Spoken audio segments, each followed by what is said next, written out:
Hello നമസ്കാരം. ഏവർക്കും പുതിരീടിലേക്ക്. Level cross എന്ന ചിത്രത്തിൻ്റെ ഏറ്റവും പ്രധാനപ്പെട്ട OTT അപ്ഡേഷനാണ് ഇന്നൊരു വീഡിയോ ഭാഗത്ത്. വീഡിയോയിലേക്ക് മുൻപ് വീഡിയോ ലൈക്ക് ചെയ്യുക, ചാനൽ സബ്സ്ക്രൈബ് ചെയ്യാൻ വേണ്ടി ശ്രമിക്കുക. ആസിഫ് അലി, അമല പോൾ, ഷർഫുദ്ദീൻ എന്നൊക്കെ പ്രധാന കഥാപാത്രങ്ങളായ ചിത്രമായിരുന്നു ലെവൽ ക്രോസ്. ചിത്രത്തിന് ഒരു ആവറേജ് അഭിപ്രായം മാത്രമായിരുന്നു സ്വന്തമാക്കാൻ വേണ്ടി സാധിച്ചിട്ടുണ്ടായിരുന്നത്. എന്നാലും എല്ലാ സിനിമാ പ്രേമികളും ഒരേപോലെയായിരുന്നു ലെവൽ ക്രോസ് എന്ന ചിത്രത്തിൻ്റെ OTT റിലീസിനായി കാത്തിരുന്നത്.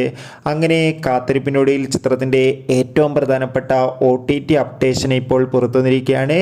ലെവൽ ക്രോസ് എന്ന ചിത്രത്തിൻ്റെ OTT അവകാശങ്ങളൊക്കെ ആമസോൺ പ്രൈം വീഡിയോസ് എന്ന OTT പ്ലാറ്റ്ഫോം സ്വന്തമാക്കിയെന്നും ചിത്രം ഈ ഒരു മാസം തന്നെ ആമസോൺ പ്രൈം വീഡിയോസ് എന്ന OTT പ്ലാറ്റ്ഫോമിലൂടെ OTT റിലീസ് ചെയ്യുമെന്നാണ് അറിയാൻ വേണ്ടി സാധിച്ചിട്ടുള്ളത്. എന്തായാലും ചിത്രത്തിൻ്റെ കൂടുതൽ അപ്ഡേഷൻ അറിയാൻ വേണ്ടി കാത്തിരിക്കാം. ചിത്രം കണ്ടവരുടെ അഭിപ്രായം കമൻറ്റ് ചെയ്യുക. Bye bye.